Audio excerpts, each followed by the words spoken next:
Depending on the character's roles, some liberties to keep the plot moving are unrealistic. What I'm focused on is learned behavior, something you see over time. That is why I like series, because it starts to develop a character into a person and it constrains the writer into how the character can react. If you violate the spirit of the character, then you soon will find interest in the books will disappear. While the thoughts are inspired by the book, it does not imply the writer intended to inspire the thoughts I have. Revenge is a dish best served cold. Max and Tony DiNatale are the same. Both use people and would never consider denying themselves anything, even if it might hurt others. Eventually, the wise will avoid them, but this leaves them only to hang around their own kind, and the race will be who gets the better of the other. In this case, it was Max who wins, and Tony, who at first meant to use Max to get better parts in her job, becomes aware that her flirting isn't working and decides she loves him, that she's attracted to him, and now really wants him to respond.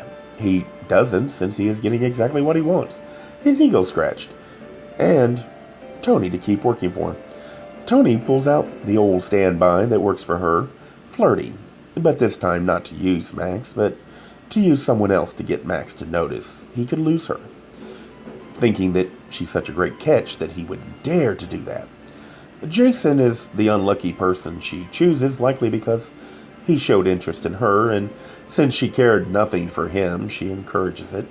Point is that the revenge here is Tony gets a taste of her own medicine and never understands the irony that Max is only treating her as she has done to so many in her life. To do so would mean she is self-aware, and that would be too painful to face her own character flaws. Instead of seeing the cause was lost, she doubles down and only gets hurt worse. Plus, she lashes out at Max in anger for daring to use her when he is brutally honest. Being hurt by people like this, just understand that by living our life, you are already getting your revenge, because someone will inevitably hurt them far worse than you ever could, and you had to do nothing but let them be who they are. No need to get revenge, just pick up the pieces of your life, learn the lessons you can, and try not to ignore the warning signs of people like this. Remember, how they treat others is exactly how they will treat you. If you lower your guard and begin to love them, being blind to their character flaws would be dangerous. Often you hear people say, "So-and-so would never do that to me. They love me." That is foolish, because they are incapable of lasting love.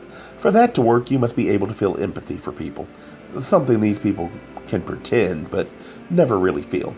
You will be hurt. I do understand.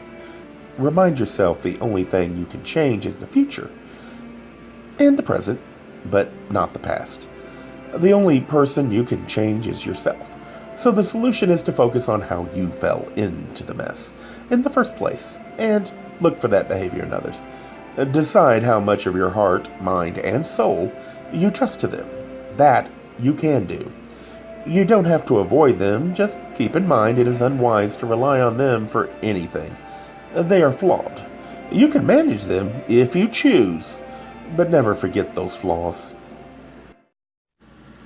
While the thoughts are inspired by the book, it does not imply the writer intended to inspire the thoughts I have. The attempt is to start a discussion and get people to think about human behavior from the perspective of the closet. How this might lead to problems that make friends or partners or even business relationships difficult.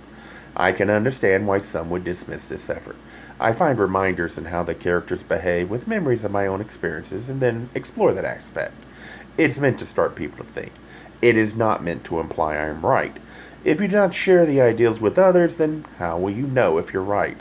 When talking, the focus should be on challenging and exposing your ideals, not in changing other opinions. That would only lead to frustration, since the only person you can change is yourself.